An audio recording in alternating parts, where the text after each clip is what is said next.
it's been 11 years since An Inconvenient Truth. So between that time to the sequel, what progress has been made in the battle against man-made climate change? Well, we've secured the Paris Agreement, which was a truly historic breakthrough, and we're beginning to see progress accelerate. In the last 11 years, there have been two big changes. The first, obviously, the climate-related extreme weather events are much more severe and more frequent. You had the Bondo event just 6 weeks ago in Switzerland, and one of many all around the world. In my country, we've had these devastating hurricanes in the last 6 weeks. But the other big change is that the solutions are available now, and the cost of electricity from solar and wind has been falling so quickly that in many areas of the world, it is now much cheaper, unsubsidized, than electricity from burning fossil fuels. Batteries are coming down in cost. Electric vehicles are beginning to proliferate. Efficiency improvements. And for the first time, global emissions have stabilized and are starting to come down. But we need to accelerate the pace of change in order to avoid a serious threat to our future. And so we talk about the accelerate the pace of change. Is that why you've brought out a sequel? Is because there's still so much more work to be done to raise awareness amongst the public about? Yes, definitely. We're close to a political tipping point, and the sooner we cross it and begin to really implement these solutions on a serious basis, the better. A famous economist once said, "Things take longer to happen than you think they will, but then they happen much faster than you thought they could." In my country, jobs in the solar energy business are now growing 17 times faster than all other jobs in the economy. We're seeing now in both China and India a dramatic shift away from fossil fuels and towards solar and wind. We're seeing similar positive developments in countries all around the world.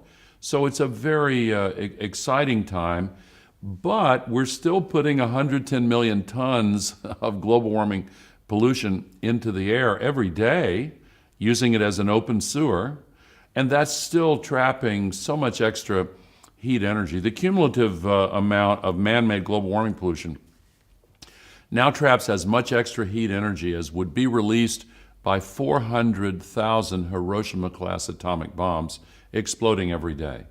And it's a big planet, but that's an enormous amount of energy.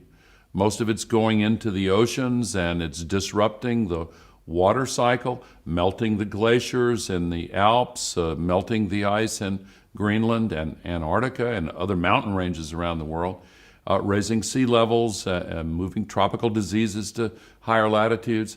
So these and many other changes, the big storms that are getting so much worse, threats to agriculture. So even though we are making exciting progress now, we need to solve this crisis at a faster pace. And what would you say to those people who they look at something like, let's say, President Trump now pulling out of the Paris Accords, and in the last 20 years you've had kind of Bill Clinton believes in climate change, George W. Bush not so big a fan, Barack Obama believes in climate change, and now we have another president who doesn't necessarily believe in it. How difficult does it make the battle against man-made climate change when you have the leading power in the world with presidents that seem to jump between what they believe in? Yeah, well, it's not a good development, of course, but it is not impeding progress in the U.S. as a whole. There is a distinction between Donald Trump on the one hand and the United States of America on the other. He has isolated himself. I was worried when he made his speech announcing withdrawal from the Paris Agreement. But the next day, the other countries in the world said, no, we're still in the agreement. And the largest states in the U.S., California, New York, and many others, hundreds of cities and large businesses and small businesses said, no, we're still in the Paris Agreement. And now we are on track to meet and exceed the U.S. commitments under the Paris Agreement. And the first day that a withdrawal could legally be accomplished is the day after the next presidential election. So It's not, I'm not saying Trump is irrelevant to the process, but he has isolated himself and really minimized the amount of damage that he can do. We are moving forward as a country without him.